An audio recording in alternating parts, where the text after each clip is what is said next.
नमस्कार। आज के इस वीडियो में हम बात करेंगे शादी से संबंधित कुछ समस्याओं के बारे में, जैसे कि शादी का योग बन ही नहीं रहा है, रिश्ते ही नहीं आ रहे हैं, या फिर लड़का या लड़की पसंद नहीं आ रहे हैं, या फिर जो है वो रिश्ते भी बन गए, शादी के लिए लड़का लड़की पसंद भी आ गए, लेकिन कुछ समय के बाद उनकी जो है वो वार्तालाप कट हो जाती है, उनके रिश्ते टूट जाते हैं। इसके कारण क्या है? और इसके लिए मैंने अपने अनुभव से ये चीज़ प्राप्त की है कि इसमें कुछ कारण ज्योतिषीय हैं और कुछ कारण वास्तु के भी हैं, यानी कि दोनों तरीके से हमें इसे एडजस्ट करना है। तो ये वीडियो बहुत इंपॉर्टेंट है, क्योंकि कई बार हम देखते हैं कि भाई कुंडली में हम ज्योतिषाचार्य को दिखाने जाते हैं, यार भाई योग तो तुम्हारा बन गया, लेकिन बाद में देखते हैं कि भाई रिश्ता आया, टूट गया, बात फाइनल नहीं हुई, बात फाइनल हो गई तो बात कट हो गई। वास्तु का दोष बन सकता है। कई बार हम स्पेशल किसी वास्तु वाले को दिखाते हैं तो वो कहते हैं भाई तुम्हारे घर में कोई कमी नहीं है, लड़की को तुम जो है वो नॉर्थ वेस्ट में सुला दो, लड़की को अग्नि कोने में सुला दो, लड़की को जो है वो वेस्ट में सुला दो कमरे में, उसके कपड़े यहाँ पे रख दो, फिर भी शादी नहीं हो रही है।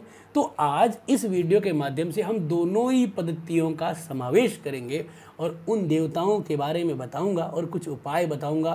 तो सबसे पहले मेरा ये वीडियो पूरा का पूरा संपूर्ण देखें और मेरा ये जो YouTube चैनल है शिवाय एस्ट्रोलॉजर, उसे सब्सक्राइब करें। मैंने 700 से भी अधिक वीडियोस बनाए हैं ज्योतिष के ऊपर, उसका आप लाभ जरूर लीजिए। अब सबसे पहले हमारे पास जो 4 बिंदु आते हैं कि एक तो शादी का योग ही नहीं बन रहा है, इसे कैसे सॉल्व करेंगे वो हम कुंडली के माध्यम से देखते हैं।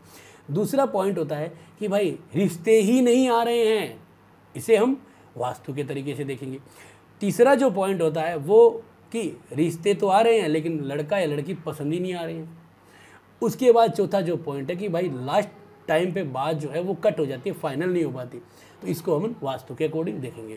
तो ये चारों बिंदुओं को अगर हम एनालिसिस कर लेते हैं, चारों बिंदुओं का प्रयोग अगर हम अच्छी तरह से कर लेते हैं, तो मेरा आकलन कहता है कि आप विवाह से संबंधित समस्याओं का जो है वो लाभ ले सकते हैं।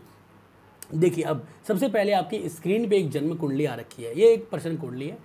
तो जब भी आप जाते हो कहीं पे तो प्रश्न कुंडली उसके घर पे जरूर बनाएं, उससे आपको लाभ मिलेगा। या फिर आपके पास अपनी कुंडली है तो उसमें आपको क्या देखना है, दो महत्वपूर्ण चीज़ें हैं कि जन्म कुंडली में विवाह के योगों को काटता है चौथा घर और छठा घर, कि चतुर्थेश और छठे घर से कोई लिंक तो नहीं बना है। जैसे कि इस कुंडली में सप्तम घर का मालिक है मंगल, जो शुक्र के साथ है, जो काफ़ी अच्छा राजयोग दे रहा है, शादी के लिए समय दे रहा है। लेकिन यहाँ पे क्या हो रहा है कि जो शनि है वो चतुर्थेश भी है और पंचमेश भी है, तो शनि की जो दृष्टि है वो काफ़ी खराब है, तो वो रिश्ता तोड़ सकती है, रिश्ते में कमी कर सकती है, रिश्ते के प्रति जो एक जो लाभ मिलना चाहिए वो नहीं मिल पाता है। तो आपको एक एनालिसिस करना है कि जो चतुर्थेश अगर उसकी दशा अंतरदशा चल रही है, उस समय अगर रिश्ते आ रहे हैं, वो टूट रहे हैं, तो आपको उस चतुर्थेश का उपाय करना है। जैसे इस कुंडली में शनि बन रहा है तो इसका उपाय करें आप, सबसे बढ़िया लाभ होगा।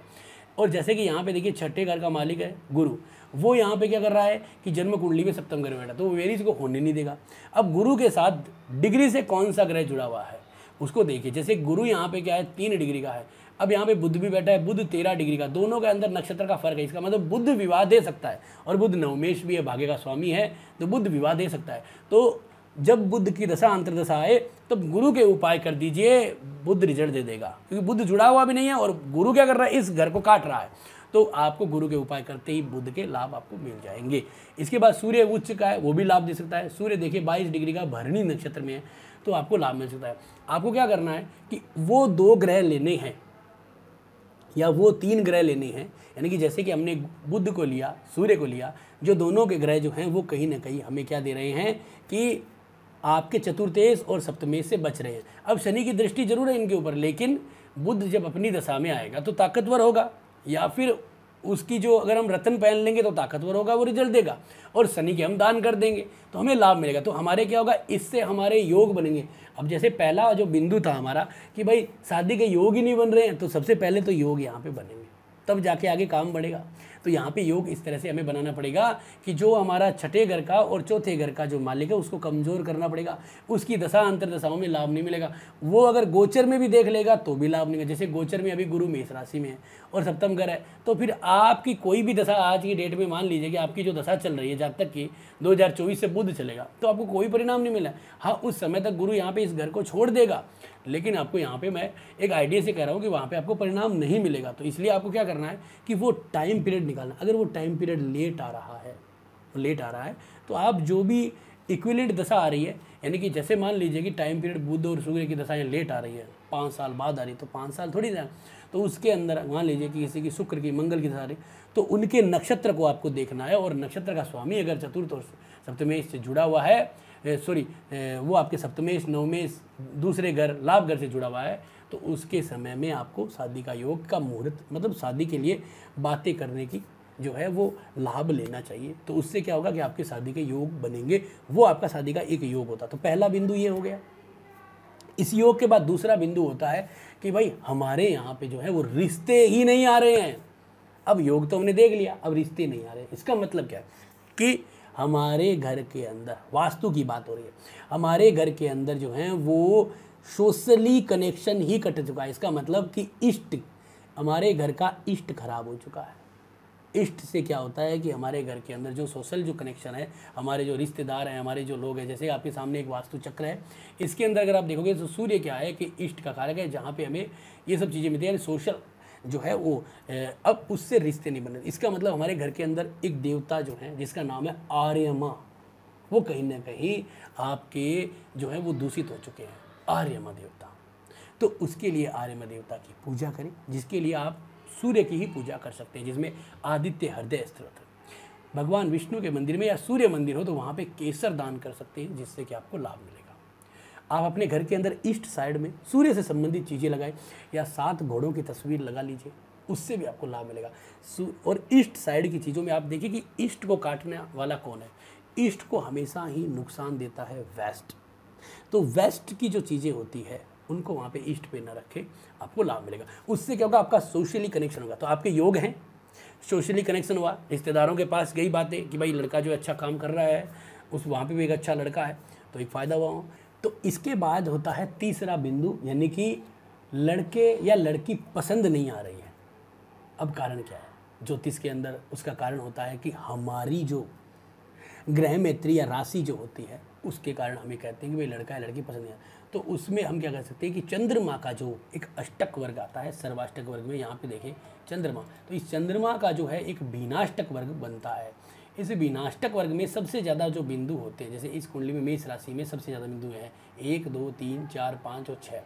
तो यानी कि कोई भी लड़का मेष राशि का हो, या जहाँ पे ज़्यादा बिंदु है जैसे यहाँ पे भी है, तो कर्क राशि का हो, तो ऐसे लोगों के प्रति इनका रुझान रहेगा। या फिर इस लड़की की भी आप जो है वो, या लड़का है उसकी नाम राशि चेंज कर दो, तो उससे क्या होगा कि आपके रिश्ते आने शुरू हो जाएंगे, यानी कि आपको पसंद आने शुरू हो जाए। दूसरा क्या होगा, इसके अंदर वास्तु का जो एक उपाय होता है वो ये होता है कि हमारे देवता होते हैं सिखी, जैसे यहाँ पे लिखा ना ईस, जैसे यहाँ पे आप देखेंगे तो ईस लिखा हुआ है, ईस, तो यहाँ पे देवता होते हैं, ईस कह दो या फिर सिखी कह दो। जैसे आपके सामने फोटो में देखिए, ये रहा सिखी जो देवता है वो हमारे घर के अंदर जो है, यानी जो लड़के लड़कियाँ होते हैं उनको कोई चीज़ पसंद नहीं आने देते। उनका उपाय क्या है कि घर के अंदर जो है उनको, यानी कि इस ईशान कोने में जो है वो भगवान धन्वंतरी की फ़ोटो लगा सकते हैं, और उनको जो है वो आप घी और या फिर चावल और घी चावल का भोग लगाएं, घी चावल और चीनी का भोग लगाएं, उससे आपको लाभ होगा।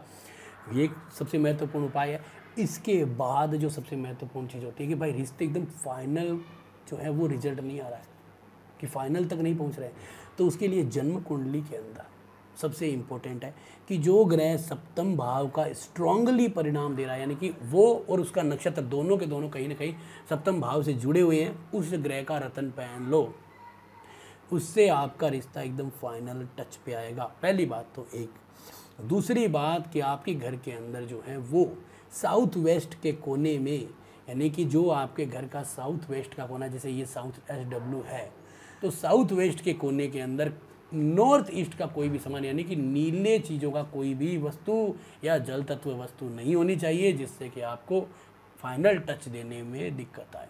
तो ये उपाय और इस तरह का फलादेश, इस तरह का कैलकुलेशन अगर आप करोगे तो मेरा आकलन कहता है कि आप अपने घर के अंदर विवाह के योग 100% बना लोगे। तो इस वीडियो के माध्यम से मैंने जन्म कुंडली और वास्तु दोनों के अकॉर्डिंग बहुत ही अच्छे कैलकुलेशन आपको बताया। कैसा लगा ज़रूर बताएं, अच्छा लगा तो लाइक करें, शेयर करें, सब्सक्राइब करें। धन्यवाद दोस्तों।